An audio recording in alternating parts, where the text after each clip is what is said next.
हमारे जम्मू कश्मीर की जनता ने पूरी एकजुटता के साथ और पाकिस्तान और साथ ही साथ आतंकवादियों के प्रति जिस प्रकार से अपने गुस्से का इजहार किया है, मैं जम्मू कश्मीर की जनता का भी अभिनंदन करता हूं। मेरे साथियों, आपकी उस ऊर्जा को महसूस करने आया हूं जिसने दुश्मनों को नष्ट नाबूद कर दिया है। आपने जिस तरीके से सीमा के उस पार पाकिस्तान की चौकियों और बंकरों को आपने ध्वस्त किया, दुश्मन मैं समझता हूं उसे कभी भूल नहीं सकता। आपने देखा होगा कि आमतौर पर लोग जोश में होश खो देते हैं, लेकिन आपने जोश भी रखा, होश भी रखा और सूझबूझ के साथ दुश्मनों के ठिकानों को आपने बर्बाद किया है। आज मैं यहां रक्षा मंत्री के साथ साथ एक मैसेंजर के रूप में भी आप सबके सामने मौजूद हूं। पूरे देश की शुभकामनाएं, उनकी प्रार्थनाएं और उनकी कृतज्ञता को लेकर आप सबके बीच यहां मैं मौजूद हूं। एक तरह से आप समझिए कि मैं एक डाकिया बनकर आपके बीच आया हूं और देशवासियों का संदेश लाया हूं। संदेश यह है कि हमें हमारी सेनाओं पर गर्व है। साथियों, ऑपरेशन सिंदूर सिर्फ एक ऑपरेशन का नाम भर नहीं है, बल्कि यह एक हमारी प्रतिबद्धता है, यह हमारा एक कमिटमेंट है। एक ऐसी प्रतिबद्धता जिसमें भारत ने दिखा दिया कि हम सिर्फ डिफेंस नहीं करते हैं, जब वक्त आता है तो हम कठोर निर्णय भी लेते हैं और कठोर कार्रवाई भी करते हैं।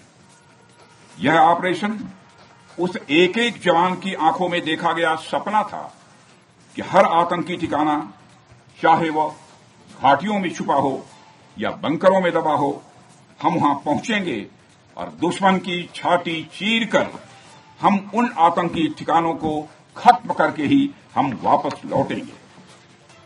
मेरे साथियों, ऑपरेशन सिंदूर आतंकवाद के खिलाफ भारत द्वारा चलाई गई अब तक के इतिहास की, मैं मानता हूं, यह सबसे बड़ी कार्रवाई है।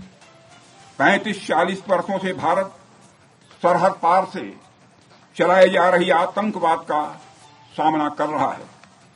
आज भारत ने पूरी दुनिया को यह साफ कर दिया है, यह स्पष्ट कर दिया है कि आतंकवाद के खिलाफ हम किसी भी हद तक जा सकते हैं।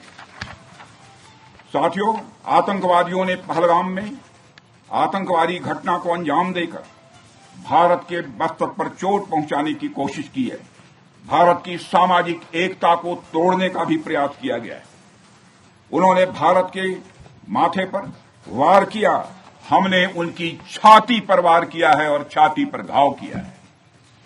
पाकिस्तान के जख्मों का इलाज इसी बात में है कि वह भारत विरोधी और आतंकवादी संगठनों को पनाह देना बंद करे और अपनी जमीन का इस्तेमाल भारत के खिलाफ किसी भी सूरत में न होने दे। साथियों, आपको याद होगा कि लगभग 21 साल पहले स्वर्गीय अटल बिहारी वाजपेयी जी के सामने इसी पाकिस्तान ने इस्लामाबाद में डिक्लेरेशन किया था कि अब उनकी धरती से आतंकवाद एक्सपोर्ट नहीं किया जाएगा। मगर पाकिस्तान ने भारत को धोखा दिया है, पाकिस्तान ने भारत को छला है और आज भी वह धोखा दे रहा है। इसका खामियाजा अब उसको भारी कीमत करके भुगतना पड़ा है और यह कीमत, यदि आतंकवादी वारदातें चलती रही तो लगातार यह बढ़ने ही वाली है। हमारे प्रधानमंत्री श्री नरेंद्र मोदी जी ने दो टूक शब्दों में आतंकवाद के खिलाफ भारत की नीति को रीडिफाइन कर दिया है, इसे परिभाषित कर दिया है, जो यह कहती है कि हिंदुस्तान की सरजमी पर किया गया कोई भी आतंकी हमला एक एक्ट ऑफ वार माना जाएगा। दोनों देशों में जो अंडरस्टैंडिंग बनी है फिलहाल, वह इसी बात को लेकर है कि सरहद पार से कोई बेजा हरकत अब नहीं की जाएगी। अगर की गई तो बात निकलेगी तो बहुत दूर तक जाएगी।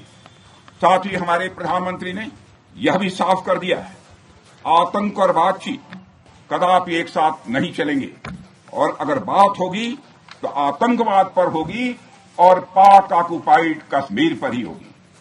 साथियों, ऑपरेशन सिंदूर की कामयाबी ने पाकिस्तान में छिपे आतंकी संगठनों और उनके आकाओं को भी यह साफ बता दिया है कि वे कहीं भी अपने आप को महफूज और सुरक्षित न समझें। अब वे हमारे बहादुर भारतीय सेनाओं के निशाने पर हैं। दुनिया जानती है हमारी सेनाओं का निशाना अचूक है और जब वो निशाना लगाते हैं तो गिनती करने का काम वह दुश्मनों पर छोड़ देते हैं। साथियों, आज आतंकवाद के खिलाफ भारत की प्रतिज्ञा कितनी कठोर है इसका पता इसी बात से चलता है कि हमने उनके न्यूक्लियर ब्लैकमेल की भी परवाह नहीं की है। पूरी दुनिया ने देखा है कि कैसे गैर जिम्मेदाराना तरीके से पाकिस्तान द्वारा भारत को अनेक बार एटमी धमकियां दी गई हैं। आज श्रीनगर की धरती से मैं पूरी दुनिया के सामने यह सवाल उठाना चाहता हूं कि क्या ऐसे गैर जिम्मेदार और रोग नेशन के हाथों में परमाणु हथियार सुरक्षित हैं? मैं दुनिया के सामने यह सवाल खड़ा करना चाहता हूं। मैं मानता हूं कि पाकिस्तान के एटमी हथियारों को IAEA international atomic energy agency की निगरानी में लिया जाना चाहिए। मैं ये कहना चाहूंगा और साफ तौर पर कहना चाहूंगा। साथियों, हमारी सेनाओं हमारी सीमाओं पर अपनी मातृभूमि की रक्षा के लिए जिस तरह से आप सभी बिना रुके बिना थके दिन रात लगे रहते हैं वह अपने आप में अद्भुत है और अद्वितीय भी है। आपकी यही बातें हम सब भारतीयों के लिए मार्गदर्शक का कार्य करती हैं। यही कारण है कि मैं हमेशा आपसे मिलने के लिए उत्साहित रहता हूं ताकि आपके अंदर की ऊर्जा से हम सब भी कुछ प्रेरणा ले सकें। साथियों, आतंकियों ने पहलगाम में धर्म पूछकर हमारे निर्दोष लोगों को मारा।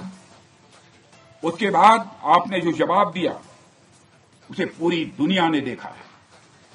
उन्होंने यह नहीं सोचा कि आम नागरिकों ने उनका क्या बिगाड़ा है, उन्होंने ऐसा क्या किया है कि उन्हें मार दिया जाए। पर मैं यह कहना चाहूंगा, आतंकियों ने भारतीयों को धर्म पूछकर देखकर मारा, धर्म पूछकर मारा, तो हमने आतंकियों को उनका कर्म देखकर मारा है। उन्होंने धर्म देखकर बेगुनाहों की जान ली। यह पाकिस्तान का कर्म था। हमने कर्म देखकर उनका खात्मा किया। यह हमारा भारतीय धर्म है। एक रक्षा मंत्री के रूप में मुझे आप सबको बेहद नजदीक से वर्षों से जानने का और समझने का अवसर मिला है। मैं आपके साहस और पराक्रम को तो जानता ही हूं, साथ ही साथ पहलगाम जैसी घटना